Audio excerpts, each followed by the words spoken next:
Okay, hi everyone. So we are moving on to section 4.2. This section is all about graphing, so I'm going to be using this a lot, the graphing calculator, and I want you to use that too. We don't have to do these by hand so much. We can just take a look and use the tool to help us talk about the graphs quicker, more efficiently. So let's talk about, we're going to be graphing exponential functions. That's what we're focusing on today. And so this first graph, this is a graph of 2 to the x. And this graph is the same graph that we did in 4.1 to start out. And so all the points here are just come from, plugging in x, and you get this really rapid growth. At 4, it'll be like way at 16, so it's really, really fast. And it has this horizontal asymptote that we talked about last time. The horizontal asymptote is y equals 0, or the x-axis. And this graph over here, this is 1/2 to the x. It still has the x-axis as an asymptote, so y equals 0. But what's different is that this is flipped. And so this graph on the right is the mirror image of the graph on the left. They still start at 0, 1, except all this right tail of this graph becomes the left tail over here, and this becomes that.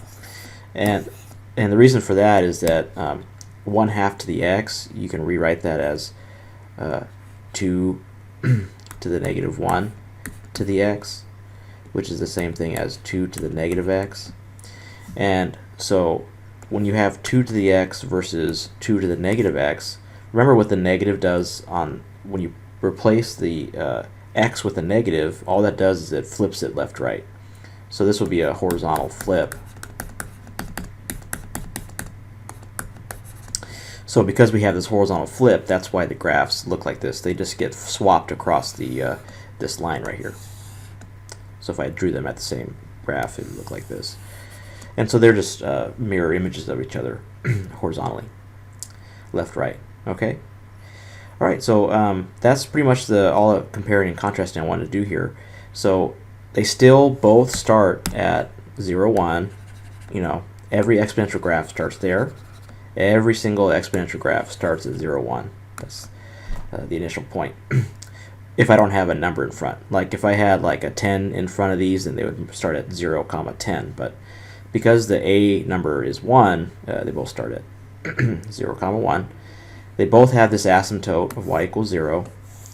Their domains are still both negative infinity to infinity. The range is still 0 to infinity. The only difference is that if this number here is less than 1, so if b is less than 1, then what the graph looks like is this. Okay? But if b is bigger than 1, the graph looks like this. So that's the main difference. So that base, and I'll say between 0, when that base is negative, it just flips it left, right. When the base is less than 1, sorry, it flips it left, right.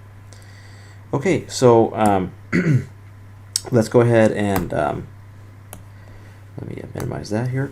Let's get some practice with graphing these. So start with the graph of 2 to the x. Okay, that was already in the picture above there. But so I'll just start copying some of these points. At 1, it's going to be at 2. At 2, it's going to be at 4. At 3, it's going to be at 8. At 4, it'd be way up at 16, so we're not going to do that. At negative 1, it's at half, 1/4. So it looks sort of like this. So the graph goes like that. I messed up a little bit, but it's supposed to go through right there. Okay, so that's 2 to the x. That's the parent graph. Let's talk about what does adding 3 do to it. Well, remember what this adding 3 does. That just moves it up 3. So I'll do this in blue. So you take all your points and just move them up 3. So 1, 2, 3. 1, 2, 3. 1, 2, 3. 1, 2, 3. And this one will be here. And so you can start with this. We have a new asymptote. I'll put it right here. Y equals 3. And the graph still goes to infinity, so it's going to go like this. like that. And so that's 2 to the x plus 3. Okay, and let's go ahead and do this one, the 2x minus 3. We'll do that in a different color, different green, or let's do green. So what the minus 3 does is that, again, that moves down 3. And so it's going to go 1, 2, 3, 1, 2, 3, 1, 2, 3. This is at 8, so 1, 2, 3 at 5. Okay, and again we have this horizontal asymptote right here at y equals -3, like that. And it'll be down here, and so the graph looks like this. That's 2 to the x minus 3. It just got shifted down 3.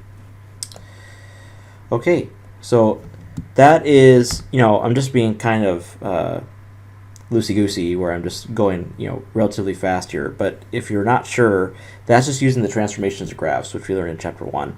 But if you're unsure about your graphing abilities, you can always go here too. If you just graph it, 2 to the power of x.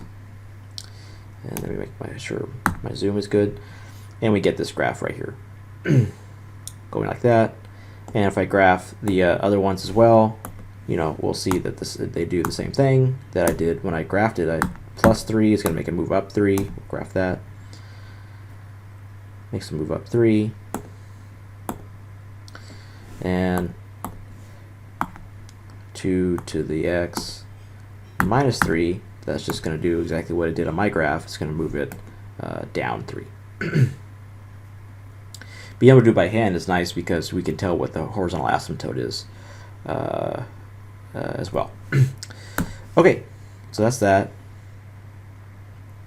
So, okay, again, I want to graph the parent graph 2 to the x on this one, so I'm going to do that in black, I think. So this is the parent graph.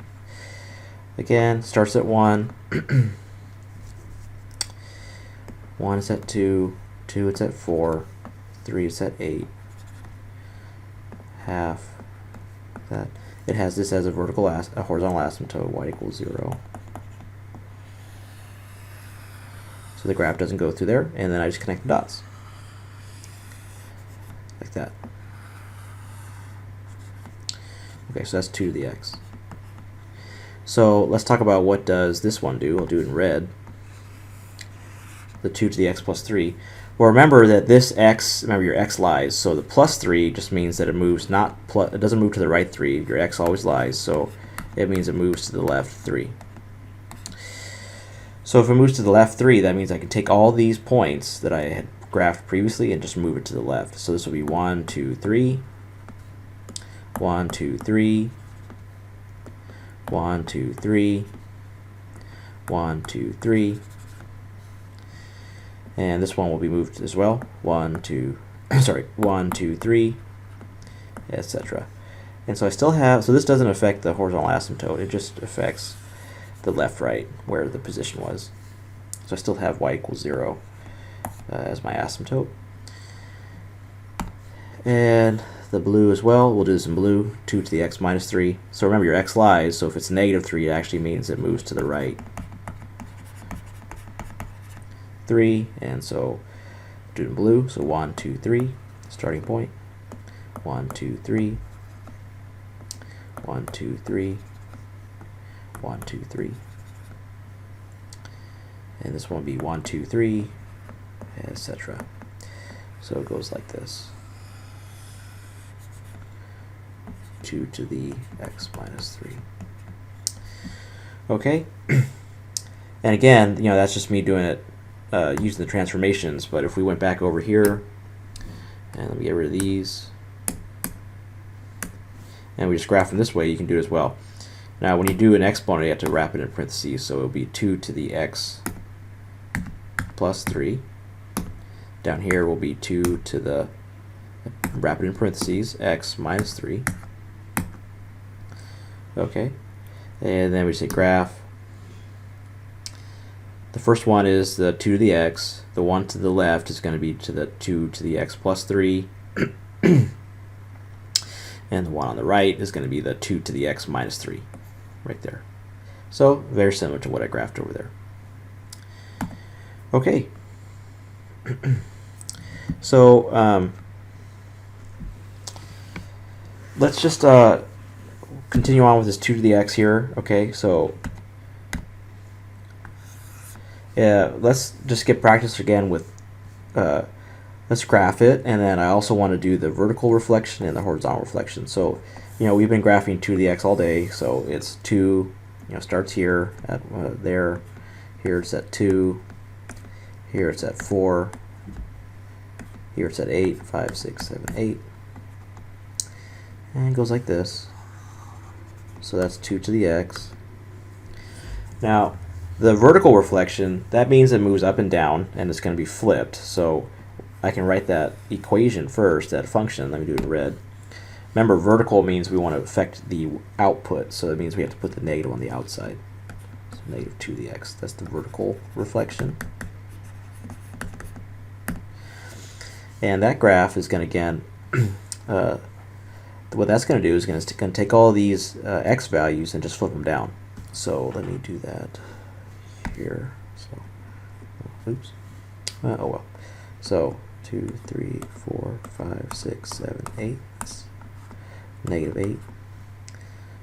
Negative 2. Negative 4. Negative 6. 2, 4, 6, 8. So that all it does is that it doesn't affect the x, it just affects the output. So here at 1, it's going to get reflected down to negative 1. So that's my graph. And then here at 1, at x equals 1, the output was 2. So in this case, the x equals 1, the output's going to be negative 2. Here, when the x was 2, the output was 4, so it's going to be down here at negative 4. And here, when the input was 3, the output was 8. So now, when the input's 3, the output's going to be negative 8. And so you go like that. And so that's 2 to the, that's 2 to the negative 2 to the x. Okay.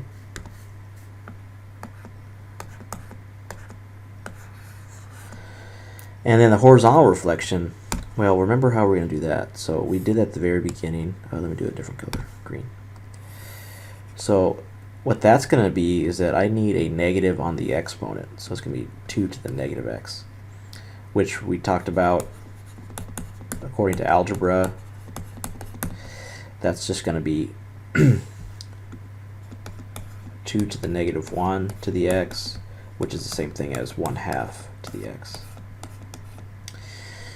So what that means is that this graph is going to look, remember we talked about if this number, the base, is less than 1, we know it's going to look like this.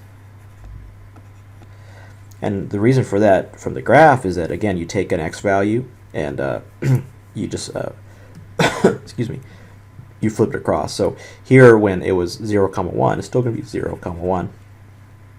But here when it was 1, 2, now it's going to be negative 1, 2. Like that. And here when it was 2, 4, it's going to be negative 2, 4. And here when it was 3, 8, it's going to be negative 3, 8.